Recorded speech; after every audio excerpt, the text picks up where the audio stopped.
Well, after years of searching and diplomatic efforts to free him, U.S. Army Sergeant Bowe Bergdahl is now back with his fellow U.S. troops and making his way home. He was freed after 5 years in Taliban captivity as part of a deal that will see 5 Taliban captives sent from Guantanamo Bay, Cuba, to Qatar. And CCTV's Sean Calebs joins us now with this very emotional story. Yeah, it has been one that has been developing here in Washington throughout the day. It is getting a lot of attention, and people are going to be talking about this one for days to come.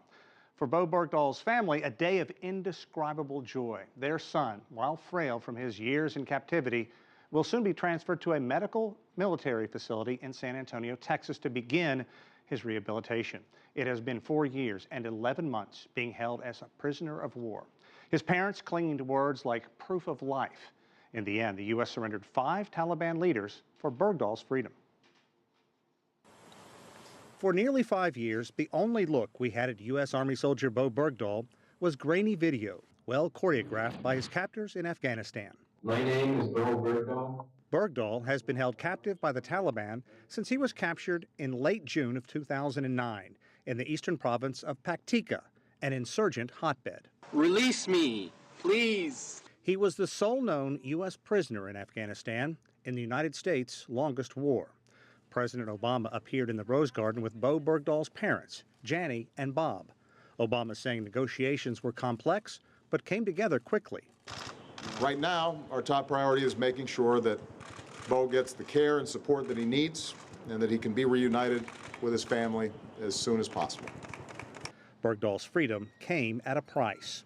The U.S., which has always declared it will not negotiate with terrorists, agreed to exchange 5 Afghan Taliban inmates at Guantanamo Bay for Bergdahl's release. U.S. Defense Secretary Chuck Hagel said the United States negotiated the deal through Qatar and not directly with the Taliban. His own statement said, "Today I informed Congress of the decision to transfer 5 detainees from Guantanamo Bay to Qatar.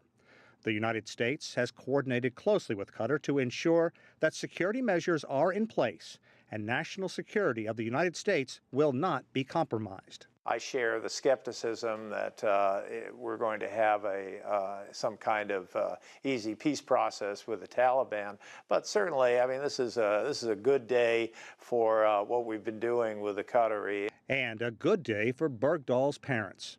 His hometown of Haley, Idaho, has been virtually awash in yellow ribbons in remembrance of the young man who was promoted twice while in captivity. His parents have attended rallies in honor of their son and supported efforts to win his release, but for the most part have remained quiet, not wanting to jeopardize his freedom. But now his parents are free to talk and embracing the moment.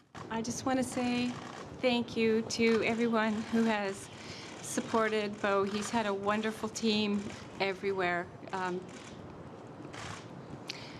We will continue to stay strong for Bowe while he recovers. We know Bergdahl is no longer being held by the Taliban.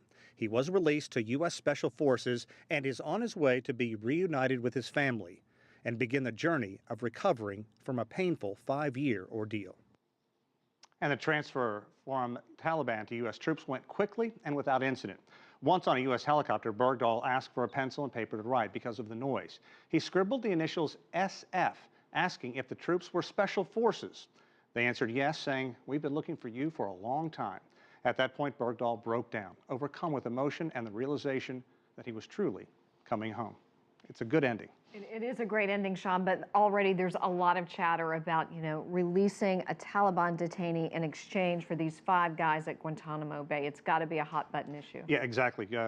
Releasing any U.S. troop and negotiating, whether indirectly with the government, with the Emir, through the Emir of Qatar, it's raising a lot of concerns. We want to run through these 5 Taliban inmates that have been released. There you see their names, their faces. They may just seem like names on a paper, but let me tell you a bit about these 5 guys. They were not your garden variety Taliban. These were leaders. Mullah Muhammad Fazl, he was a deputy Taliban minister of defense leading up to the U.S. invasion back in 2001. Mullah Nouri, he was a senior Taliban military commander as well. And Mohammed Nabi, he has been described as someone with multiple leaderships. And this gentleman, using the term, he also had ties with the Taliban as well as al-Qaeda, which is a major concern because that, of course, was the invitation that led Osama bin Laden into Afghanistan to begin training there back in the first place. Secondly, also, how exactly did Bergdahl get captured? It wasn't during a fight. He apparently just left the wire, walked out, and was captured by the Taliban. There's a lot of questions. Did he go AWOL, absent without official leave? Was he was he just simply walking away saying, I don't want any part of this war? There are reports that he sent some very detailed emails to his parents saying that he didn't even feel American anymore. So he is going to have to answer a lot of questions to military leaders when he gets back. But the bottom line, everybody is relieved that a U.S. Soldier in uniform who has been in captivity 5 years has been released, and he is going to be coming home. Absolutely. But this story is certainly going to be unraveling over the next few days, and we'll stay tuned for more reports from you, Sean Calebs. Thank you for that.